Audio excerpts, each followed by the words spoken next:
Sarah Hall. I'm a Professor of Economic Geography at the University of Nottingham. The UK relies on financial services to a much greater extent than other similar economies. It accounts for around 7% of our economic output, about 3% of jobs. Crucially, much of the outcome of the Brexit trade negotiations actually won't impact financial services directly.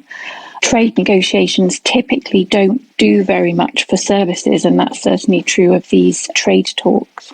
The financial services sector has known for some time that they had to move from passporting. That means that a firm can access the EU from the UK without additional regulations and licensing requirements to what's known as equivalence. So from the 1st of January, UK financial services firms will be reliant on equivalence decisions to access the EU single market.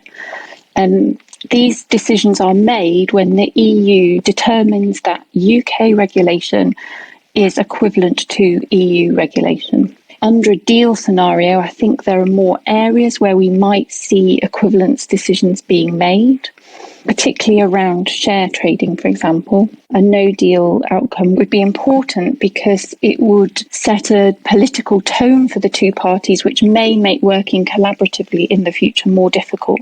So in a no-deal scenario, I think it is less likely that some areas of financial services would receive equivalence decisions. We could see less favourable decisions being made about questions like how is the EU going to view fund management that continues to take place within London, with these firms only having kind of shell offices within the EU, for example.